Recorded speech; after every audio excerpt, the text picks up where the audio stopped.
Hey guys, King of Charmanders here. So, Jellicent in Ultra Premier is actually a beast. It's one of the top 5 Pokemon, and it's actually the #1 lead in Ultra Premier, which is nuts, as in XL. As you see here, it is available in Pokemon Go. I don't think it's just updating the Go Hub analysis. But as you see here, it is a Water Ghost Pokemon. You probably already know the only way you can get it is from Go Battle League. After level 20, you can start getting a bunch of Frillish, and you can start catching them to get XL Candy. And if you power up an XL Jellicent, it's really freaking strong. As you see here, it maxed out near 2500, so you can get a level 51 for Ultra League. It has incredibly bulky, has a great move pool. Hex, Shadow Ball, Bubble, Ice Beam, Bubble Beam, Shadow Ball. And it also has Hex and Bubble. So I think I said some of those twice, but you know what? Hey, even though it's limited move pool, these are actually really powerful moves, and they're really, really strong. Couple that with Jellicent's bulky stats, and it's extremely powerful. Now, the thing about Jellicent is that it has 4 weaknesses, but it has a ton of resistances. So Machamps and other counter users aren't going to be super effective against you. Normal typings like Body Slams, etc. aren't going to do much against you. X-Scissors won't. Fire Spins won't, Ice Beams and Surfs from Lapras will not as well. Poison typings you will also do reduce damage. So if someone tries to if something poison stings you or like etc. or Sludge Waves, I don't know why you would Sludge Wave a Jellicent, but you know what? If it happens, you resist it. You also resist Steel and Water. So Flash Cannons and Waterfalls, you do resist those as well. Now, you are weak to several things. These things can actually fly. These things, though, the problem about it is that even though Jellicent's really powerful for Ultra Premier, Electric, Ghost, and Grass, Ampharos, Gengar, Venusaur, Tangrowth, Meganium, and for Dark, you have Obstagoon and Alolan. In other words, your weaknesses, there's a lot of weaknesses that fly around Jellicent. Despite this, however, overall, it is still a top 5, actually top 3 Pokemon for Ultra Premier at level 50. Alright, so here's the PvPoke.com rankings, and if you look over here, I don't even need to search Jellicent. Guess what? It's the top 3. Yes, the top 3 in Ultra League are now all XL Pokemon. The thing about Jellicent is that it is a beast. As you see here, you lose against Venusaur, Ampharos, Dragonite, Gyarados, and Snorlax. However, you beat Charizard, Swampert, Lapras, Excavalier, Gallade. You beat a lot of things in the lead. Statistically, as you see here, it's an incredibly powerful lead. Also really good as a switch, not so much as a closer, just because there's so much type coverage against Jellicent that's really risky till you leave it without shields. But as you see here, best used in the lead, Jellicent is the #1 lead in Premier Cup Ultra. Yeah, get an XL one, it's a beast. Bubble, Bubble Beam, and Shadow Ball gives you a lot of coverage against the meta, and you do a lot of damage. As you see here, in the closer, you don't see Jellicent, so this is where we start to search. Not best in the closer, but still overall 38, which is really great. Also really great as a switch, being the #4 safe switch overall in Ultra Premier Cup. So it's really freaking good. So we'll probably get more into the Matrix because all of its key wins are basically the same thing in all 3, but we'll see a lot more of what Jellicent is made of once we hit the PvPoke.com Matrix. Alright, so here's the PvPoke.com matrix. If you like to donate to PvPoke.com, like I always say, please consider doing so. So we're going to analyze Jellicent at level 50 as well as level 51. Because you can actually get a level 51 if you have the right IVs. At like 4 attack, 15, 13. I'm also going to analyze Hex. We're going to do Hex with the preferred moveset. Because the moveset is what makes it so good, like Bubble, I'm not going to go too deep into like, for example, if you carry Ice Beam or something like that. The reason being is because with Ice Beam, I don't see a point of carrying Ice Beam because you get walled by Empoleon, you also get walled by Lapras. So I'd rather have Bubble Beam. Bubble Beam gives you the debuff, and Shadow Ball you get stat for both moves, and like I said, Bubble Beam will give you the debuff. So I have both Bubble and Hex, so we're going to analyze both movesets to see what comes out. Here's the 2-shield. We hit the 2-shield. As you see here, the Hex version allows you to be Shadow Obama. You're going to lose against Obama Snow, well, regular Obama Snow, just because it does resist pretty much most of your moves unless you Shadow Ball it, but at the same time, Obama Snow can outpace you. You're going to lose against Ampharos just because Volt Switch, Thunder Punch damage is too much. This is a close matchup right here, but still, it's still going to hurt a lot. Just, like, Ampharos could just probably straight Thunder Punch you. You beat Blaziken, Charizard, Clefable. You beat Dragonite with the Hex variation. You don't beat it with the Bubble variation. So there's play with the Hex variation. Now with the Hex variation, you also beat Drifblim, Empoleon, Excavalier, Exeggutor, Shadow, Gallade. You are able to beat the Shadow Gallade if you have Hex. So it looks like Hex flips different matchups so far. You flip Dragonite, you also flip Shadow Gallade. You're going to lose against Gengar just because Shadow Claw, Shadow Punch, and Shadow Ball is just such an impressive move, and it does outpace you, and it can straight Shadow Punch you to oblivion. You beat Kingdra, Lapras, Machamp, Magnezone. Alolan Muck does resist you, even if you do use Bubble, so it's very, very powerful. Snarl and Dark Pulse gets here really quick, and unfortunately you can't Shadow Ball, so you can't nuke Alolan Muck. Bubble allows you to beat Obstagoon in the 2-shield, which is a very relevant meta matchup, because Obstagoon essentially covers you, but like with Bubble, it does not. So you could, I think over here, you could actually just Bubble down. Bubble, bubble, bubble, bubble. Yep, you're literally gonna Bubble down an entire Obstagoon, and it's gonna take you a whole 2 minutes to do so. So, yeah, that's a long match. You beat Poliwrath, Scizor, Slowbro. You're gonna lose against Snorlax just because it does resist your Shadow Ball, and Elix does super effective damage. As you see here with Hex, it's a simultaneous knockout with the level 50. So it's a close one, but like I still wouldn't bank on it because it's still really uncomfortable. Lick damage just adds up. You're going to lose against Tangrowth because it's a grass type. Also Venusaur because it's grass type as well. And Umbreon XL just runs you over just because it's so bulky, so powerful. And it hits really... it's so bulky and powerful, and it hits you really, really hard because you're Ghost type. You do, however, beat both versions of Swampert, either version in the 2-shield. You also beat Togekiss and Toxicroak. So as long as you could stay away from your weaknesses, including Snorlax, it beats a lot of the meta 2-shield. It's not a wonder of why it's the #1 lead in Ultra Premier Cup. Alright, so we've analyzed the 2-shield. Here's the 1-shield. As you see, Jellicent rightfully deserves a spot as the #1 lead. Yes, it loses against what normally loses, but it covers so much of the relevant meta, it's ridiculous. Now, in the 1-shield, things are even... wow, it's still pretty dang good. Obviously, you're going to lose against Obama. So, in the 2-shield, you lose against... in the 1-shield, you'll lose against Obama Snow. Ampharos, unfortunately, the Volt Switch damage is too much just because its Thunder Punches will... the damage adds up. Blaziken, you beat Blaziken, Charizard, Clefable. With the Hex variation, you can also beat Dragonite because Bubbles are resisted. You can also beat Drifblim. So, Hex has play. Both variations allow you to beat Empoleon, Excavalier, Exeggutor, Shadow Gallade. Kingdra, unfortunately, can run you over despite either variation. Kingdra is able to hit you with Outrage. Basically, things that do obscene amounts of damage. It looks like it has a very good spot against you. As you see here, this is what's really interesting, though.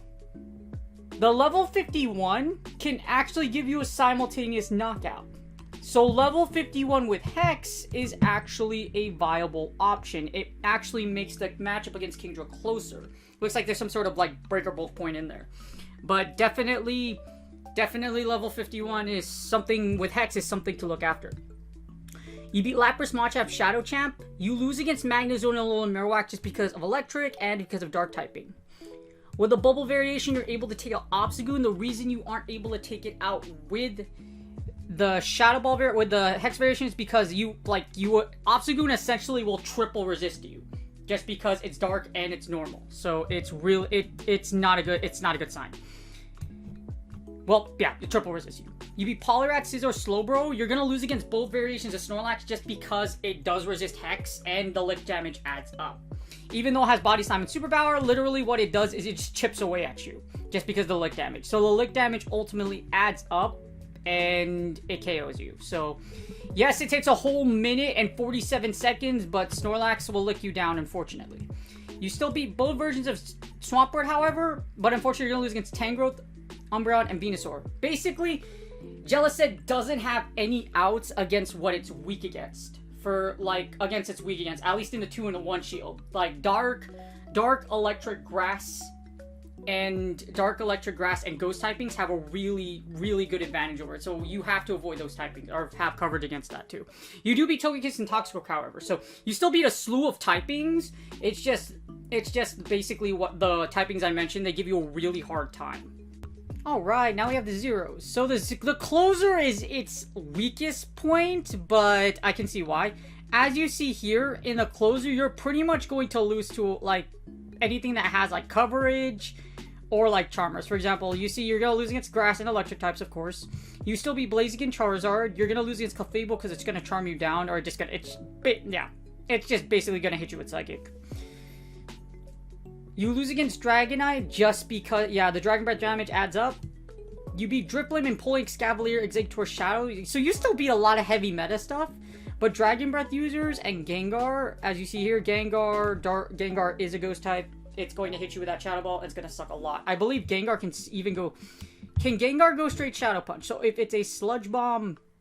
If it's a Sludge Bomb variation, does it win? So can it kill you straight Shadow Punch? It cannot. So if this is a Sludge Bomb... If this is a Sludge Bomb Gengar, you actually can win. So that's good to know. So if it's not carrying Shadow Ball, which most of them actually will, you don't win. Yeah. So if it carries Shadow Ball, you basically lose. Kingdom's Dragon Breath is just oppressive, so it'll take you out. You beat Lapras, Machamp. You're going to lose against Magnezone, Muck, and Offsume because they're electric types, dark types respectively. And Wall Charge sucks. As in for you, because it's gonna hit Jellicent and it's gonna one-shot it.